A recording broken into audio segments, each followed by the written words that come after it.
Welcome to the top 10 Pokemon TCG decks in standard format for October 2024. Today we'll look at the top 10 ranked decks based on tournament results in the Stellar Crown standard format. But before that, I'm proud to announce that my complete Pokemon TCG Masterclass is now available on Metafy. Please enjoy this trailer for the course. In this masterclass, you will learn about the fundamentals of the game, including deck building, in-game decisions, tournament preparation, and even specific things like how to sequence, making micro decisions and macro decisions, how to pick a deck, and how to practice to become the best that you can be. Furthermore, I will be using influence from my psychology studies on confidence and mental health within the game. If you practice and take in all the concepts that I discuss in this course, you'll become a more confident player, a more skilled player, and have a better understanding of the game overall.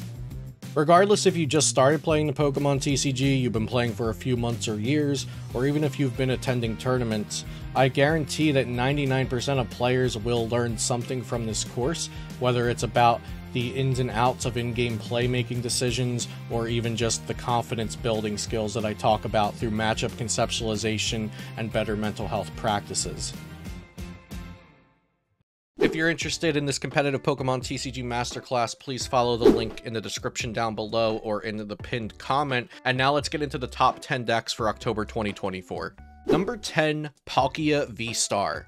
So there are going to be two variants of Palkia V-Star that we look at today.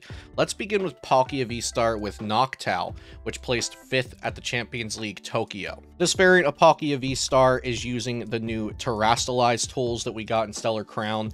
So it's using Terapagos as a colorless attacker with a very similar attack to Palkia V-Star's own Subspace Swell. Terapagos is going to be the necessary Terra Pokemon here to activate Noctowl's Jewel Seeker ability and also Area Zero Underdepths, as well as be the only Pokemon that could take advantage of the Briar supporter card that we'll have in here. In addition to that, this list also plays one Glass Trumpet, so we have a lot of new Stellar Terastal tools from Stellar Crown in here, going along with the Terapagos.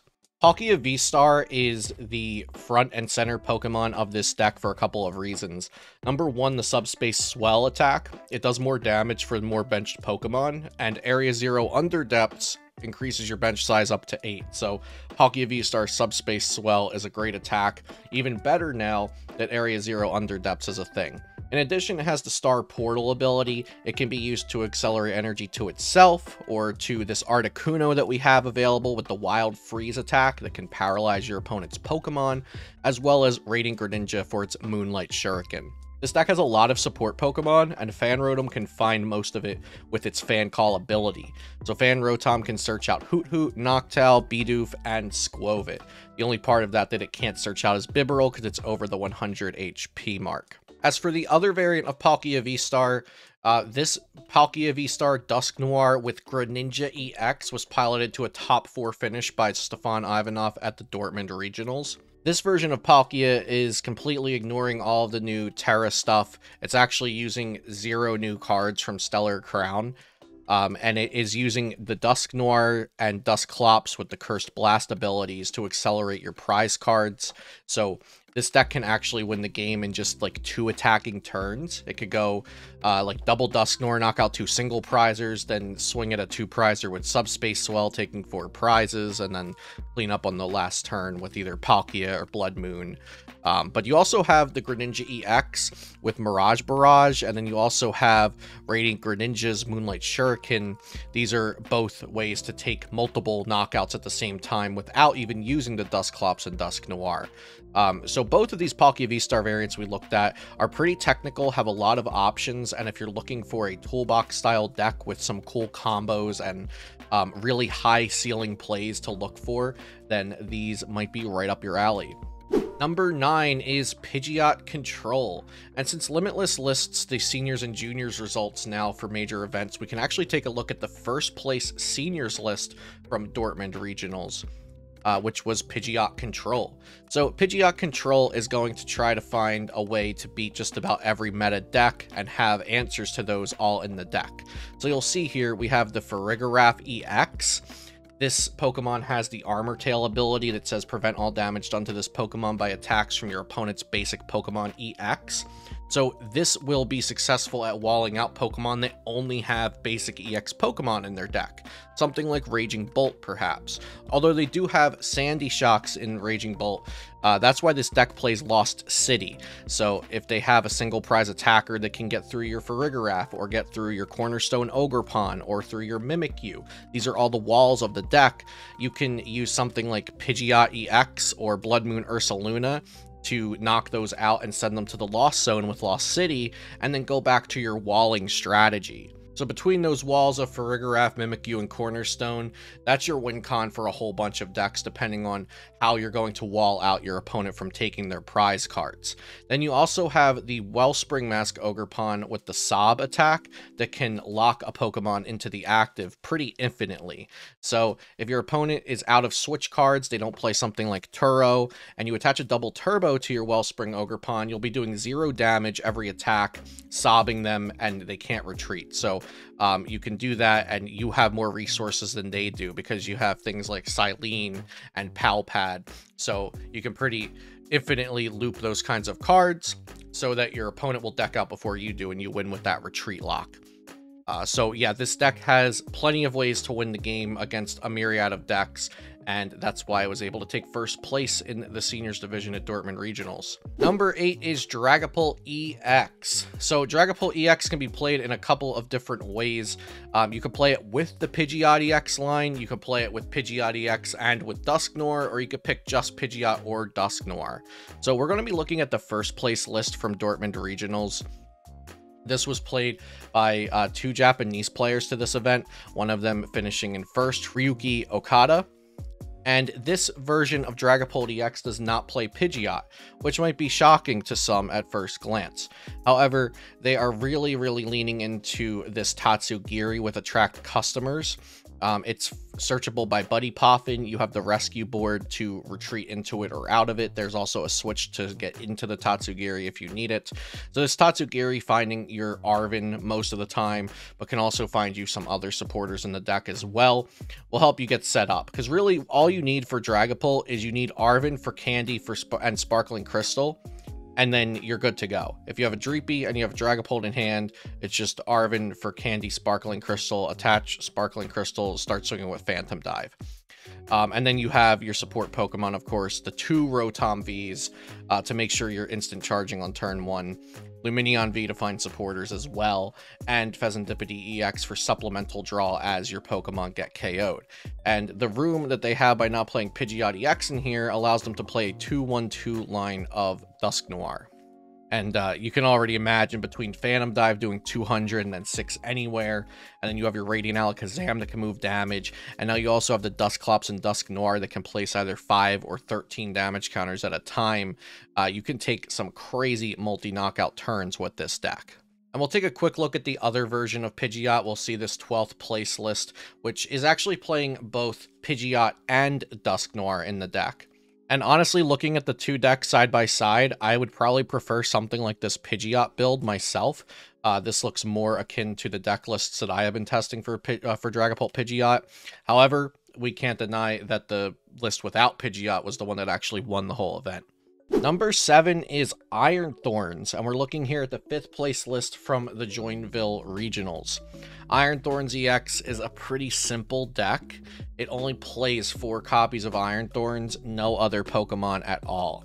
And this is because of the ability Initialization that says as long as this Pokemon is in the active spot, Pokemon with a rule box in play, that means Pokemon EX and V and even Radiants, anything that has a rule box, have no abilities. So this shuts down most support Pokemon. It even shuts down some attacking Pokemon like Charizard EX, for example, can't use its Infernal Rain ability to accelerate energies. So the strategy of this deck is disrupt your opponent by turning off their very powerful rule box abilities, while you hit them with Volt Cyclone for somewhere between 120 to 160 turn after turn. It also plays disruption cards like Crushing Hammer, Enhanced Hammer, Judge to disrupt the hand, as well as Giovanni's Charisma, which can also disrupt energy attachments. At number 6 is everybody's favorite Snorlax Stall. We'll be looking here at a 6th place list from the regionals in Joinville. And Snorlax Stall, You either hate it or you love it, but you probably hate it. The main strategy is that you're going to stop your opponent from retreating an unusable Pokemon, essentially. You want to trap up a support Pokemon into the active, like a Rotom or a Radiant Greninja or a Lumineon. And Snorlax's ability says that they can't retreat. So once they run out of ways to switch or pick up those Pokemon, and if they can't attack with them for any damage, they'll likely just get stuck there, and then you wait for them to deck out. The other strategy that this deck can use is walling with Mimikyu or Cornerstone, similar to the Pidgeot control list that we looked at. And Snorlax stall has gotten stronger as more sets release. You might think, okay, I just won't bench these support Pokemon that can get retreat locked. But this deck plays Erica's Invitation, which can just take those Pokemon out of your hand and straight to the bench, or use Accompanying Flute, which randomly looks at the top 5 cards of your deck, and if there's any basic Pokemon there, the Snorlax player can choose to put them onto your bench. So while you can try to play around the Snorlax stall, they also have ways to play around you playing around them. So it is still a pretty competitive deck, even though it has a pretty plain and linear and known strategy. Sometimes you just can't play around it enough and they're able to deck you out. Number 5 is Lugia Archeops. So Lugia Archeops actually got second at the Dortmund Regionals and first at the Joinville Regionals, both on the same day. First, we'll look here at Rahul Reddy's second place list from Dortmund, and he also got 5th place with the same list at Baltimore and 9th place with the same list at Worlds. So Rahul has been on a run with this Lugia list that's definitely a little bit different than others. So it runs a Lightning Energy and an Earthen Vessel, along with Raikou V and Iron Hands EX. Typically, Lugia decks play Iron Hands and Legacy Energy, but they don't play any Lightning Energy, just using the Legacy to satisfy the Ambu Very Much attack. But since Rahul's version of the list plays the Raikou V, he also plays Lightning Energy, so he can more frequently attack with either Raikou or Iron Hands EX. Other than that, Lugia is just a very powerful deck. If you get double chops in the discard, Summoning Star turn 2, there's not a lot your opponent can do because you have a myriad of different attackers for different situations, and you're flooding special energies onto the board. And we'll also take a quick look at the first place list from Joinville here. You'll see that they play a 2-2 Cinccino, so a slightly thicker line of Cinccino. It's just such an incredible attacker. For 4 special energies on there, you're doing 280. For 5, including a DTE, you're doing 330. And then this one is not playing the Raikou, but you'll see that they are playing Wellspring Mask Ogerpon. That can be used either for its Torrential Pump attack, which does 100 and then 120 to a benched Pokemon, or you can even win with a sneaky Sob attack, retreat locking your opponent and take a page out of Pidgeot Control's book. At number 4, we have Regidrago V-Star. So Regidrago V-Star was unanimously the best deck in the Shrouded Fable format previous to Stellar Crown, and it's still a really, really good deck. However, just being placed on the 4th ranking today by the tournament results so far. Regidrago V-Star is so powerful because it can copy any dragon attack from the discard pile, and it has Teal Mask Ogerpon as energy acceleration and in combination with energy switch. In addition, Regidrago V-Star has the Legacy Star V-Star Power ability, which says that you mill the top 7 cards of your deck and then take any 2 cards from your discard pile and put them into your hand. This is one of the main reasons why Regidrago V-Star is so good, and also why it has so much skill expression, because the longer you can hold on to that V-Star power, that means the more resources you have at the end of the game, and the better selection of resources you'll have at the end of the game, because you know exactly what you'll want when you pop that power. This specific list is not playing Hisui and Goodra V-Star, which is pretty common in lists, but not everyone plays it for that damage reduction plus 200 attack. Radiant Charizard is the single prize attacker that we'll see in just about every Regidrago V-Star deck, because we don't really have another good single prize attacker as an option, other than just benching Arcurum when our opponent has Choruses in their discard pile. Number 3 is a brand new deck, which is Terapagos EX. Let's first take a look at Tord Reklev's 9th place list from the Dortmund Regionals. So he's playing a full 4 count of Terapagos EX with that unified beatdown attack, and the only energies in the deck are 4 double turbos. So the only attack that Terapagos can use is that unified beatdown. While some players have went with a more focused version of this deck, playing like a 4-1-3 line of Dusknoir, this list is only playing a 2-1-2 along with 1-0-1 line of Pidgeotty X and only 3 rare candy. So in typical Tord Rekla fashion, this is a little more spread out with more options compared to some other lists we'll see. Notably, Tord is playing 2 of the Bouffalant with Curlywall, which as long as you have 2 Bouffalant on the board, Curlywall protects your basic colorless Pokemon, reducing damage dealt to them by 60. So this can definitely allow Terapagos EX to live through attacks that it would normally get knocked out from. And you'll see Terapagos EX paired with Dusclops and Dusknoir a lot, because without them, Terapagos EX's unified beatdown falls short of knocking out a lot of important Pokemon, even with the help of Area 0 Underdepths to increase your bench size to 8. So Dusclops and Dusknoir are going to help out with boosting up the amount of damage you can output in a single turn, but they can also help by picking off single prize Pokemon, while Terapagos EX knocks out the 2 prize Pokemon. We'll also take a quick look at the second place list from Joinville Regionals. Pretty similar build if we look at the type of Pokemon that are in the deck. They both have Noctowl, Dusknoir, Terapagos, Fanrotom, Pidgeot. Very, very similar across the board, just different counts. But trying to accomplish the same thing. However, as I noted that Tord was playing those Bouffalants, this list is not playing the Bouffalant, and I think Tord was uniquely one of the only top finishers utilizing the Bouffalant. Most people cut those for extra Hoot Hoot and Noctowl, or extra Duskull and Dusknoir, or other consistency pieces in the deck. Next we have Charizard Pidgeot at number 2. Charizard Pidgeot was able to place 7th at the Joinville Regionals. That's the list we're looking at right now. It's become pretty custom to play a 3-1-2 line of Charizard, because then instead of that 3rd Charizard EX, you get to play a Night Stretcher.